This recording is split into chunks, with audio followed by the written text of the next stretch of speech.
أولا نترحم على الشهداء 9 أبناء تهامة الذين أعدمتهم الميليشيات الحوثية بدم بارد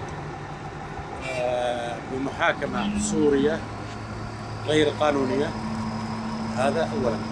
ثانيا، نحن من الآن نرسل رسالة واضحة لميليشيا الحوثي من هذه الميناء، من ميناء المخاء التي تم ضربه قبل أيام، بوصول مولدات كهرباء بقوة 12 ميقا لإنارة مدينة المخاء.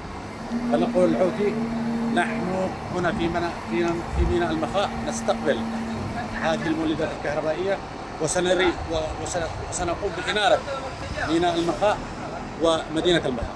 نستقبل المولدات التي وعدنا فيها سابقا، وإن شاء الله تنتهي معاناة أبناء مديرية المخاء بتدشين المحطة الكهربائية بقوة من 10 إلى 12 ميجا، والتي يعانوا منها كثيرا الناس بسبب انقطاع الكهرباء. إن شاء الله تنتهي هذه المعاناة في أول تشغيل لها إن شاء الله. تزامنا مع احتفالات شعبنا اليمني بالعيد الثورة السادس والعشرين من سبتمبر، اللي تعودنا دائما وأبدا أن يكون في افتتاحات مشاريع جديدة ووضع حجر الأساس لمشاريع جديدة.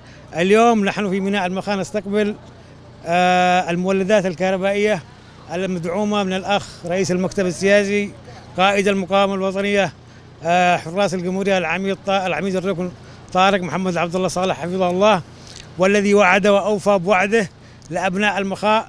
نيابة عن أبناء المخاء بصفتي أمين عام المجلس المحلي، أنا أشكر الفندم طارق على جهوده وبذله، وإن شاء الله من مشروع إلى مشروع. هذه المولدات التي شيبان النور مدينة المخاء من خلال هذه المولدات بنعيد الآن إعادة تأهيل شبكات المخاء المحولات وبعض الخطوط حتى يكون وصول التيار الكهربائي من المحطة بصورة آمنة للمدينة.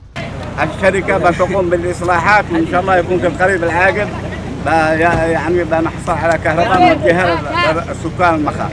ولهذا أقول لأصحاب المخاء، أنا كمدير محطة أقول لهم القائد مهتم بكم ومهتم بالطاقة الكهربائية. نشكر العميد طارق لجهوده الفعالة ولمديرية المخاء وللإنارة والإضاءة اللي تحصل عندنا. وشوف كيف الناس يعني اليوم سعداء أصحاب المخاء، لأن المحولات أجان يعني اليوم عندهم بشرى صراحة سارة جدا، يعني تحصل الكبير والصغير الآن فرحان.